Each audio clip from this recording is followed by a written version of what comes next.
भारतीय संविधान में महिलाओं व पुरुषों को बराबरी का अधिकार दिया है। साथ ही भारतीय दंड संहिता में भी महिलाओं पर होने वाले अत्याचारों को रोकने के लिए कई धाराएं बनी हुई है।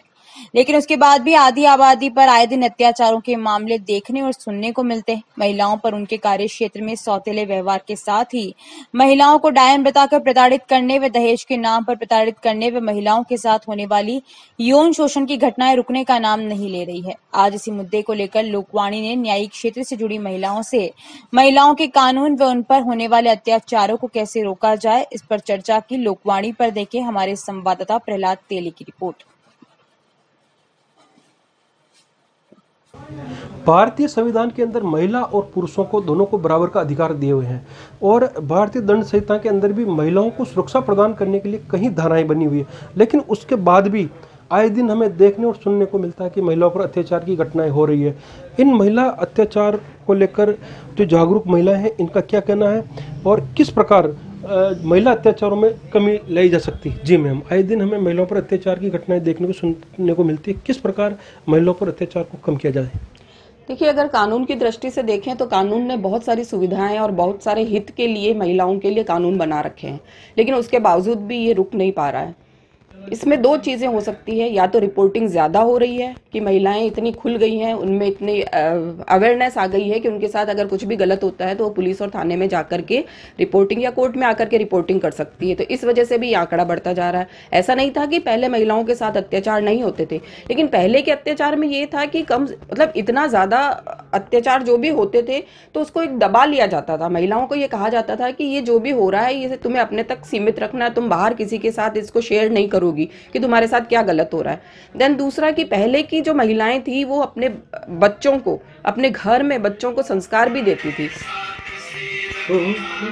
ना कि और अब जो जैसा हम देख रहे हैं कि महिलाएं भी आर्थिक कारणों की वजह से घर से बाहर निकल के काम कर रही है, उनके पास इतना वक्त नहीं होता है कि वो बच्चों को अपना टाइम दें, या थोड़ा बहुत जो वक्त मिलता है वो अपने सोशल मीडिया में अपने आप को इन्वॉल्व रखती हैं, चाहे वो फेसबुक हो या चाहे टीवी देखने में कुछ भी हो, लेकिन बच्चों के लिए उनके पास वक्त नहीं रहता है। तो इस वजह से भी बच्चों में वो जानकारी, वो संस्कार नहीं आ पा रहे हैं जो उनमें आने चाहिए, और जो सिर्फ एक पेरेंट्स या जो घर के गार्जियन है, चाहे दादा दादी हो चाहे नाना नानी हो, वो ही दे सकते हैं। और एक बात और कि हम जो स्कूल में बच्चे सीखते हैं वो ये देख कि वो उपदेश से सीखते हैं, जबकि होता यह है कि बच्चे उपदेश से नहीं, वो ऑब्जर्व करके सीखते हैं कि हमारे पेरेंट्स कैसे अपने ऐसे बड़ों से और अपने घर के लोगों से व्यवहार कर रहे हैं, या हमारे पेरेंट्स या गार्जियंस का समाज के लोगों के साथ कैसा व्यवहार है, उस हिसाब से वो सीखते हैं।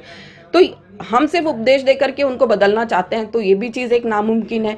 इसलिए भी बच्चे और ये उनमें ये समझ में नहीं आ रहा है कि हम बाहर के लोगों के साथ कैसे व्यवहार करें। दूसरा, हमारी जो भारतीय मूल्य और संस्कृति है उनको हम छोड़ते जा रहे हैं, जो आधुनिक और पाश्चात्य संस्कृति है उसको हम अपनाते जा रहे हैं। तो वहाँ उस संस्कृति के अंदर तो महिलाओं के लिए बराबर का दर्जा माना गया, उन्हें उपभोग की वस्तु माना गया, जबकि हमारे यहाँ उन्हें देवी समझ करके पूजा की जाती थी। तो ये भी एक डिफरेंस आ रहा है जिसकी वजह से भी इस तरह के अत्याचार हो रहे हैं। तो ये दो चीज़, कानून होते हुए भी महिलाओं के साथ इस तरह का बर्ताव, चाहे वो किसी भी तरह की हिंसा हो, चाहे वो मौखिक हिंसा हो, लैंगिक हिंसा हो, आर्थिक हिंसा हो, चाहे इमोशनल उनको या साइकोलॉजिकली किसी भी तरह से उनको टॉर्चर किया जा रहा हो, तो ये इन सब को बढ़ने का कारण मुझे तो वस्तुतः, और जो भी मैंने अब तक देखा है सोसाइटी में या जितने भी केसेस हमारे पास आते हैं, उनमें प्रमुख मुद्दा यही रहा है कि पुरुष अपनी कुंठाओं को महिलाओं के ऊपर निकालते हैं। दूसरा, एक जो शराब या नशा करने की प्रवृत्ति है वो भी, उस प्रवृत्ति की वजह से भी वो बहुत ज़्यादा महिलाओं के ऊपर अत्याचार करते हैं। तीसरा, महिलाएं आर्थिक रूप से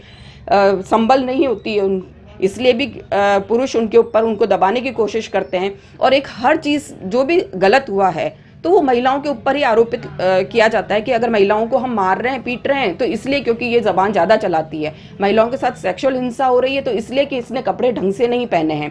महिलाओं के पास अगर कमाने के लिए, वो पैसे के लिए हम उसको पैसा नहीं दे रहे हैं तो इसलिए कि वो खुद कुछ नहीं कमा रही है, जबकि महिलाएं घर का अधिकतर काम महिलाएं खुद करती है। और अगर आप किसी सर्वेंट को रखें तो आप देखेंगे कि जो आप किसी भी सर्वेंट को आप महीने के 2000-3000 देते हो और उससे तिगुना काम महिलाएं घर का करती हैं।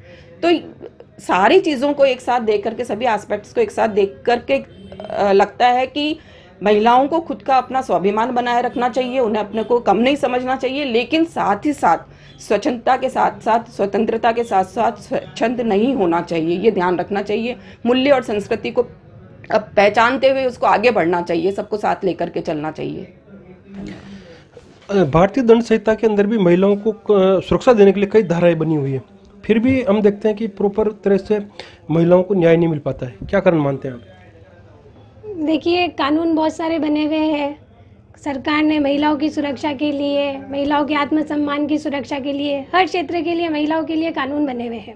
बस ये है कि महिलाओं को आगे होके अवेयरनेस के लिए आगे आना पड़ेगा। जब तक महिलाएं खुद अपने कानून को लेके, अपने अत्याचारों को लेके, हर चीज़ के लिए आवाज़ नहीं उठाएगी और अपने कानून का सदुपयोग नहीं करेगी, तब तक कोई महिला को कानून उसको सुरक्षा प्रदान नहीं करेगा।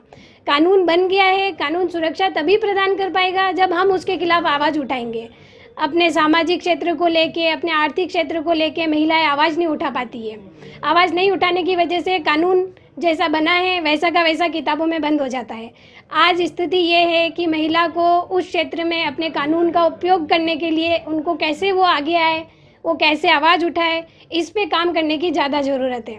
सबसे बड़ी चीज़ है कि महिलाओं पर अत्याचार क्यों बढ़ रहे हैं। बढ़ने की स्थिति ये है कि पुरुषों की जो कुंठा, जैसे मैडम ने भी बताया, पुरुषों की जो कुंठा है वो उनको अपने आप में ही महिलाओं के ऊपर अत्याचार करने के लिए मजबूर कर रही है कि महिलाएं क्यों आगे आ रही है, उनका ये हमसे आगे बढ़ रही है। जो उनका मन में हीन भावना जैसे बढ़ती जा रही है वैसे वैसे अत्याचार बढ़ते जा रहे हैं। हम सोचते हैं महिलाओं को ये सिखाए, महिलाओं को वो सिखाए, पर आज के क्षेत्र में सबसे ज़्यादा ज़रूरी है पुरुषों को भी कुछ सिखाया जाए कि वो उनको कैसे महिलाओं का सम्मान करना चाहिए। आज वो कानून जरे भले ही बन गए हो, महिलाएं कुछ उसका इस्तेमाल कर लेती है, कुछ डर के मारे नहीं कर पाती है, पर हम पुरुषों की सोच को जब तक नहीं बदलेंगे तब तक महिलाओं की स्थिति में सुधार नहीं आएगा। पुरुषों को ही आगे आना पड़ेगा। उनकी आर्थिक स्थिति को सुदृढ़ करने के लिए परिवार में जो अपनी महिलाएं हैं उन महिलाओं को वो अगर सपोर्ट करेंगे तो हर परिवार की महिला अपने आप आगे आएगी अपनी स्वतंत्रता से और अपनी इच्छा से। और मतलब मुझे ऐसा लगता है कि अगर इस तरह की व्यवस्था और इस तरह का कुछ हो जाए कि हर पुरुष महिलाओं को सपोर्ट करने लग जाए तो ये कानून वानून बनाने की ज़रूरत नहीं पड़ेगी। कैसे महिलाओं पर अत्याचार में कमी लाई जाए? आए दिन हमें घटनाएं सुनने को मिलती है, देखने को मिलती है। जैसे आईपीसी और संविधान में महिलाओं को बराबर का हिस्सेदार माना है, पर जब तक पुरुष नहीं मानेगा तब तक इसका कुछ नहीं हो सकता। अभी मतलब बड़ी महिलाओं को या बड़े लड़कियों को सबको सिखाया जा सकता है कि ठीक है ये करो वो करो, यहाँ मत जाओ वहाँ मत जाओ, ये कपड़े मत पहनो वो मत करो, पर छोटी बच्चों को क्या सिखाओगे आप?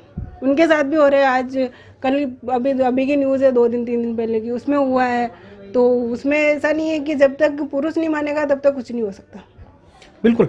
जहाँ एक बात की जाए तो संविधान और भारतीय दंड संहिता के अंदर कई प्रावधान हैं, लेकिन जब तक परिवार के अंदर संस्कार बच्चों को नहीं दिए जाएंगे तब तक महिलाओं को सम्मान की दृष्टि से देखा जाएगा, तब तक शायद महिलाओं पर अत्याचारों में कमी नहीं आ पाएगी। लोकवाणी के लिए मैं भिलवाड़ा से प्रहलाद तेली।